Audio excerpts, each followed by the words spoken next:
গত 16 বছরে আমরা যে ফেসিবাদী কাঠামোর মধ্য দিয়ে গিয়েছিলাম, আমাদের যে ফেসিবাদী যে সংবিধান ছিল, সেই সংবিধান আমাদের গুম খুন আইনাগরের বৈধতা দিয়েছে।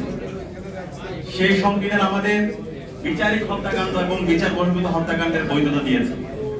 সেই সংবিধান আমাদের ক্যাম্পাসগুলোতে শিক্ষার্থীদের উপর নির্যাতন নিপীড়নের বৈধতা দিয়েছে। ইসলামী ছাত্র শিবিরের উপর ইতিহাসের বর্বরচিত হামলা মামলার বৈধতা দিয়েছে।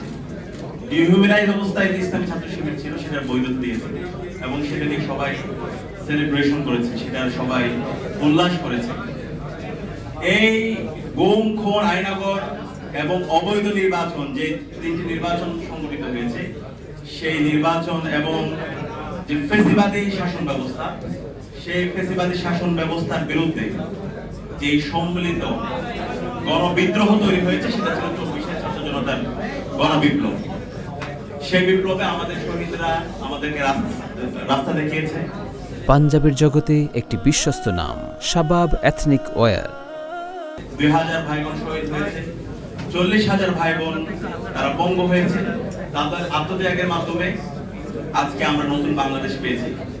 এই জুলাই বিপ্লব পরবর্তী আমাদের যে মূল আকাঙ্ক্ষা ছিল, সে আকাঙ্ক্ষা হচ্ছে একটা নতুন রাজনৈতিক সংস্কৃতি বিনির্মাণ করা, আমাদের এই রাষ্ট্রকে নতুন ভাবে পুনর্গঠন করা এবং 72-এর যে ফেসিবাদী সংবিধান আছে সেই সংবিধানের সংস্কার করা।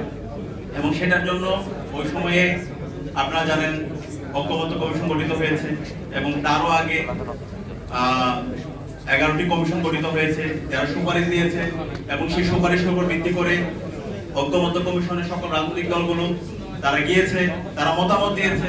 সে মতামতের উপর ভিত্তি করে জুলাই জাতীয় সনদ হয়েছে এবং জুলাই জাতীয় সনদের এটা বাস্তবায়ন করার জন্য জুলাই জাতীয় সনদ বাস্তবায়ন আদেশ হয়েছে এবং এই বাস্তবায়ন আদেশ সেটার আইনি বিধি দেওয়ার জন্য গণভোট অধ্যাদেশ হয়েছে, গণভোট হয়েছে এবং গণভোটে 70% মানুষ তারা গণরায় দিয়েছে রাষ্ট্র সংস্কারের পক্ষে।